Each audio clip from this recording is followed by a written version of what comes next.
বিসমিল্লাহির রহমানির রহিম। উপস্থিত সম্মানিত শ্রোতৃবৃন্দ, আসসালামু আলাইকুম। আজকের এই ব্যতিক্রম ধর্মী আয়োজনে উপস্থিত থাকার জন্য আমি আপনাদের সকলকে আন্তরিকভাবে ধন্যবাদ জানাচ্ছি। বিশেষ করে আপনাদের মাঝে আমি সম্মানিত এবং আনন্দিত বোধ করছি। আজকে আমি শুধু একজন রাজনৈতিক ব্যক্তি হিসেবেই এখানে আসিনি।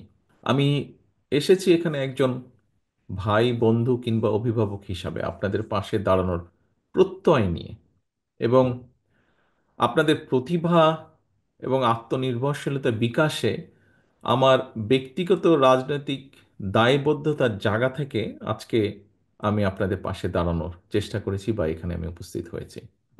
প্রিয় ভাই বোনেরা, আমি বিশ্বাস করি আহ, দুদিন আগে আমাদের দলের পক্ষ থেকে আপনাদের এখানে যারা আয়োজন করেছেন তাদের সাথে যারা যোগাযোগ করছিলেন, কথা প্রসঙ্গে আমি তাদেরকে বলেছিলাম যে আমি দৃঢ়ভাবে বিশ্বাস করি যে আপনারা, প্রতিবন্ধী ভাই বোনেরা বা মানুষেরা, আপনারা আমাদের পরিবারের অংশ, সমাজের অংশ এবং দেশের অংশ। বাংলাদেশকে এগিয়ে নিয়ে যাওয়ার ক্ষেত্রে আমাদের সমাজ এবং অর্থনীতিকে সচল রাখার ক্ষেত্রে কিন্তু আপনাদের অসাধারণ ভূমিকা রয়েছে। আমাদের জীবন এবং সংগ্রামে আমাদেরকে শেখায় যে কর্মদক্ষতা, সক্ষমতা বা কাজের সামর্থ্য কেবল শারীরিক বা মানসিক অবস্থার মধ্যে বা মাধ্যমে কিন্তু নির্ধারিত হয় না। সকল প্রতিকূলতা পেরিয়ে সামনে এগিয়ে যাওয়ার যে অদম্য ইচ্ছাশক্তি এবং আল্লাহ তাআলার দেওয়া পরীক্ষাগুলোকে হাসি মুখে গ্রহণ করার যে সাহস আপনাদের রয়েছে, সেটি কিন্তু সত্যিকারের সক্ষমতার পরিচয়। আমরা যারা আপনাদের মতন কঠিন শারীরিক বা মানসিক পরীক্ষার সম্মুখীন হইনি, তারা কিন্তু অনেক সময় বুঝতে পারি না আমরা কি অসীম বাধা অতিক্রম করে আপনারা স্বপ্ন দেখেন এবং আমাদেরকেও অনেক ক্ষেত্রেই স্বপ্ন দেখান বা দেখতে শেখান। আপনারা আমাদের মনে করিয়ে দেন যে আমাদের সব অক্ষমতাকে জয় করে সমাজে প্রতিটি মানুষ মাথা উঁচু করে সম্মানের সঙ্গে বাঁচতে চায় এবং দৃঢ়তার সাথে সসম্মানে বাঁচতে চায়। আপনাদের সেই সাহস, সংকল্প ও শক্তি আমাদের জন্য প্রেরণার উৎস, অনেক মানুষের জন্য। এটি আমাদের উদ্বুদ্ধ করে একটি সাম্য, মানবিক মর্যাদা এবং সামাজিক সুবিচারের ভিত্তিতে অন্তর্ভুক্তিমূলক একটা বৈষম্যহীন বাংলাদেশ গড়ে তোলার লক্ষ্যে কাজ চালিয়ে যেতে। উপস্থিত প্রিয় ভাই বোনেরা, উপস্থিত গার্জিয়ান বৃন্দ, আজকে আমি আপনাদের সামনে ছোট ছোট, খুব ছোট সংক্ষেপে ছোট ছোট কয়েকটি গল্প বলতে চাই, যারা সম্পূর্ণ ব্যক্তিগত প্রচেষ্টায়, যাদের অর্জিত সাফল্য আমাদেরকে প্রেরণা যোগায়। প্রথম গল্পটা পটুয়াখালীর একজন 68 বছর বয়সের মানুষের, যিনি বাক প্রতিবন্ধী, কিন্তু বাক প্রতিবন্ধী হলেও ফ্রিল্যান্স আউটসোর্সিং এর গ্রাফিক ডিজাইনের কাজ করেছেন এবং তরুণদের সাথে পাল্লা দিয়ে বিদেশি ক্লায়েন্ট থেকে বৈদেশিক মুদ্রা উপার্জন করে পরিবারের প্রতি যে অর্থনৈতিক দায়িত্ব তা পালন করেছেন। এই মানুষটি সাফল্য প্রমাণ করে বয়স বা প্রতিবন্ধকতা কখনো জীবনের গতিপথ বাতলাতে পারে না বা বদলাতেও পারে না। দ্বিতীয় গল্পটি এক তরুণের, যার কোমর থেকে পা পর্যন্ত অবশ। শারীরিক প্রতিবন্ধকতা তাকে শিখিয়েছিল যে আমার পা নেই তো কি হয়েছে, আমার হাত আছে। তিনি নিজের পছন্দের শখের কাজ, কাঠের শিল্পকলা, বিভিন্ন জিনিস তৈরির মাধ্যমে নিজের প্রতিভা প্রকাশ করতে শুরু করেন। পা নেই তো কি হচ্ছে, হাত আছে, এবং হাতের নিপুণ কাজে তিনি অসাধারণ কাঠের পণ্য তৈরি করেন যা স্থানীয় বাজারে বিক্রি হয় এবং দেশ জুড়ে তার হাতের কাজের জুড়ি বিখ্যাত। প্রিয় ভাই বোনেরা, তৃতীয় গল্পটি মৌলভীবাজারের একজন দৃষ্টি প্রতিবন্ধী তরুণের, যিনি চা বাগানে এক শ্রমিকের সন্তান। চোখে আলো নেই, কিন্তু মনের আলোর শক্তিতে এসএসসি এবং এইচএসসি পরীক্ষায় জিপিএ 5 অর্জন করেছেন। তার এই যে সংগ্রামী মনোবল আমাদেরকে শিখিয়েছে ইচ্ছা শক্তি এবং মেধা কখনো শারীরিক সীমাবদ্ধতার কাছে হার মানে না। এরপরে চতুর্থ যে গল্পটি এমন একজন মানুষের, যার চলার শক্তি নেই, একমাত্র ডান হাতের বৃদ্ধা আঙ্গুলটি নাড়াতে পারে। সেই আঙ্গুল দিয়ে তিনি কম্পিউটারের কাজ করেন। কুমিল্লার একটি ছোট্ট ঘরে বসে তিনি বেলজিয়ামের একটি প্রতিষ্ঠানের জন্য পণ্যের ক্যাটালগ ডিজাইন করেন। একক প্রচেষ্টায় মানুষটি নিশ্চিত করে চলেছেন অর্থনৈতিক মুক্তি এবং সামাজিক অগ্রযাত্রা। এই যে চারজন ব্যক্তি আমাদেরকে দেখিয়েছেন যে প্রকৃত সক্ষমতা শরীর দিয়ে নয়, মনের জোর, ইচ্ছা শক্তি এবং কঠোর পরিশ্রম দিয়ে মাপা হয়। তাদের গল্প আমাদেরকে শিখিয়েছে বাধা শুধু একটি শব্দ, যা চেষ্টার মাধ্যমে জয় করা সম্ভব। আমাদের দায়িত্ব তাদের লড়াইকে সম্মান জানানো, তাদের পাশে দাঁড়ানো। আমরা এমন একটি বাংলাদেশ গড়তে চাই বা গড়ার পরিকল্পনা করি, যেখানে প্রতিটি মানুষ তার সীমাবদ্ধতাকে জয় করে নিজের স্বপ্ন পূরণের সুযোগ পাবেন। শারীরিক চ্যালেঞ্জ মোকাবেলা করেও যারা নিজ উদ্যোগে অর্থনীতিতে অবদান রাখছেন, তাদের বিজয়ের গল্প আমাদের আলোর পথ দেখায়। আমি একজন রাজনৈতিক কর্মী হিসাবে আপনাদেরকে প্রতিশ্রুতি দিতে চাই, আগামীর বাংলাদেশে শারীরিক প্রতি সীমাবদ্ধতার কারণে যেন কাউকে বৈষম্যের শিকার না হতে হয়, পিছিয়ে না রাখে। সেই বহুমুখ সেই বহুমুখী উদ্যোগ নিয়ে জীবন যুদ্ধে বিজয়ের অজস্র প্রেরণাদায়ী গল্প সৃষ্টি করা হবে। একসাথে কাজ করে আমরা একটি সমাজ গড়ে তুলতে চাই, গড়ে তোলার পরিকল্পনা করি, ইচ্ছা রাখি, প্রত্যাশা রেখে, যেখানে প্রতিটি মানুষ তার পূর্ণ সম্ভাবনায় পৌঁছতে পারবে ইনশাল্লাহ। প্রিয় ভাই বোনেরা, গত 16 বছর ধরে আমরা এমন একটি বাংলাদেশে বসবাস করেছি যেখানে আমাদের প্রাপ্য নাগরিক অধিকার বা স্বাধীনতা একে একে কেড়ে নেওয়া হয়েছে। সমাজের প্রতিটি শ্রেণী ও পেশার মানুষ রাষ্ট্রীয় সহায়তা থেকে হয়েছেন বঞ্চিত, এবং আপনারাও তার ব্যতিক্রম নন। এর ফলে আপনাদের জীবনের মান উন্নয়ন প্রয়োজনীয় পদক্ষেপ গ্রহণ করা হয়নি, যা ব্যক্তিগতভাবে আমি অনুভব করি। আমি আপনাদের এতটুকু বলতে চাই, আমি এবং আমার দল, একটু আগে মহাসচিব সাহেব ওনার বক্তব্যে উল্লেখ করেছেন, বাংলাদেশ জাতীয়তাবাদী দল বিএনপি জনগণের সমর্থনে রাষ্ট্র পরিচালনার দায়িত্ব পেলে আমাদের সর্বোচ্চ চেষ্টা থাকবে। আমরা সবসময় আপনাদের পাশে থাকব। আমি বিশ্বাস করি আমি বিশ্বাস করি আপনারা কেউ প্রতিবন্ধী নন, বরং আপনারা সকলে বিশেষভাবে সক্ষম নাগরিক। আপনাদের প্রত্যেকের রয়েছে অসীম সক্ষমতা। নির্বাচিত বিএনপি সরকার নিশ্চিত করার চেষ্টা করবে অবশ্যই দেশের অন্যান্য সকল নাগরিকের মতন আপনাদের নাগরিক অধিকার ও সুযোগ সুবিধা সঠিকভাবে এবং সমানভাবে পৌঁছে দেওয়ার। আপনাদের চিকিৎসা, শিক্ষার সুযোগ, চাকরির ক্ষেত্রে সমান সুযোগ এবং দেশের প্রতিটি স্থাপনা ও যাতায়াত ব্যবস্থাকে আপনাদের জন্য অ্যাক্সেসেবল করে গড়ে তোলার সর্বোচ্চ চেষ্টা আমাদের থাকবে।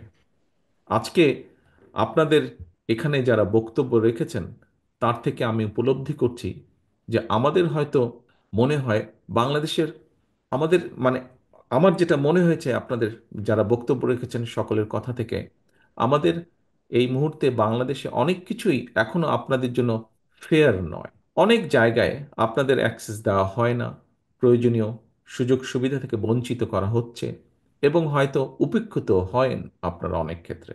আপনাদের এই অনুভূতিগুলিকে আমি গভীর শ্রদ্ধা ভরে স্মরণ করছি এবং এগুলো সমাধানে আমরা আমি আমরা আমাদের দলের থেকে অঙ্গীকারবদ্ধ।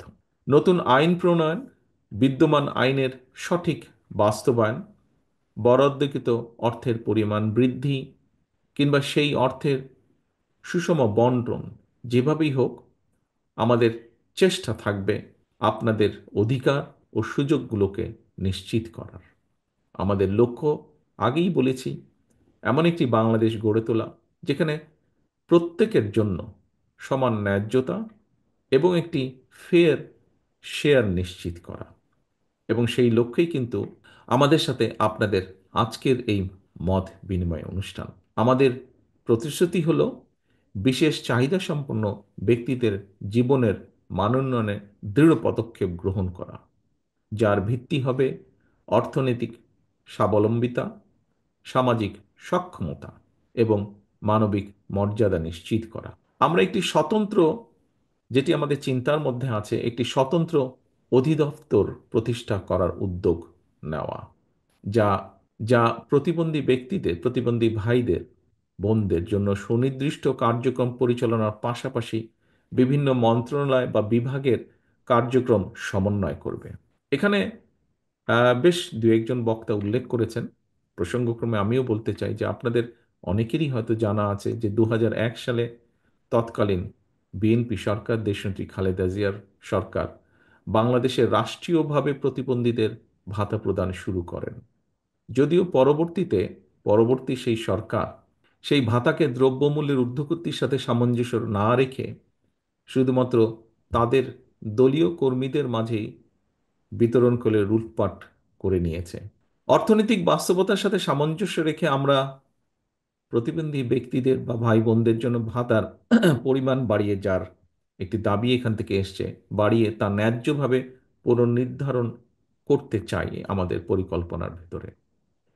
নিবন্ধন নিবন্ধন প্রক্রিয়াকে সহজ ও স্বচ্ছ করার লক্ষ্যে আমরা সমাজ কল্যাণ, স্বাস্থ্য এবং প্রাথমিক ও গণশিক্ষা মন্ত্রণালয়ের মধ্যে সমন্বিত উদ্যোগ গ্রহণ করতে চাই, যাতে একজন প্রতিবন্ধী ব্যক্তি সামাজিক সুবিধা থেকে না বাদ পড়েন। প্রিয় ভাই বোনেরা, দেশে কিছু প্রাইভেট অর্গানাইজেশন শারীরিকভাবে প্রতিবন্ধী মানুষ যারা, তাদের নানা ধরনের ট্রেনিং প্রদান করেন।